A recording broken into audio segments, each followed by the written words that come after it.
Story of how a family from Fullerswood, St. Elizabeth escaped in chest-high water hurricane as Melissa ravaged their home. The family not only lost everything, but they were pounced upon by masked robbers last night. Kalisha Williams has our story. Me did come back alive because when my son come for work and see me have dead in the house, he flew to hospital with me. So as you can hear, Miss Gowdy's story is just one of many we've been hearing throughout St. Elizabeth. We're actually trying to get to Black River right now, but the road is still impassable. Miss Gowdy, I don't even know what to say right now because I can just imagine. God. Talk to me about. Sometimes Miss God knows. Sometimes the man send me mad. Sometimes you feel like it's time, so I don't scare me. I don't know. God, oh my gosh, I feel fed up, but God knows I feel fed up.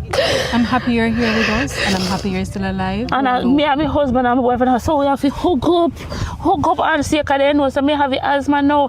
They hug me up tight. All we ears them as sting. Then the water swell come right up here. So any of the officials, you saw any of the officials in the area who could have assisted you to go to a shelter before the storm? I don't see nobody move. Me not tell and no would you have lie. gone if you had seen somebody? Yeah, because end up last time when one storm me passed through near Ivan, the fire truck he come for us. And you were saying that on top of that, people also came and they were looting? Yes, last night they had mass up themselves and we bought out and we said, Jesus Christ, when I going to do it now? Yeah. So you still have nowhere to go at this point? We don't have nowhere to go, miss. We don't have nowhere to go. Right now, at the abandoned building we have up there, so when I put my son there, so I'm going there.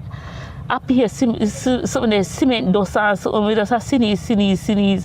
We don't have nothing. We don't have no so mattress. No one passed not even a piece of mattress. No one passed to assist you or anything at all? Nobody not give me nothing, miss. Me not tell no lie. We hungry, God know. Right now, my mother is supposed to smell or something because you know so when I don't eat. You understand? When was the last time you ate? I tell you, say, the last time we eat about Saturday because we are afraid panic. So last time we eat, all my son, if he get his medication, then wait up in the car. Every minute we are blackout. We are blackout every minute. Because we're hungry. We not even have a soul in our belly. It's cheer we. Right, so where's your husband now? I tell you, say, in gone up on a wall building there, so look up there, so. Yes, I'm seeing it. He right up there, so right on the wall, upstairs and downstairs, business where unfinished. If I don't see, go over there, you see him. Go over there, miss, please. Go over there, go see my son. We're going to go over there and see.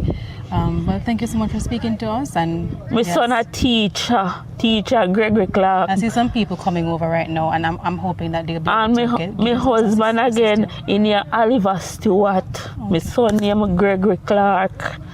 Me name Nicola Gowdy. Okay. Thank you so much.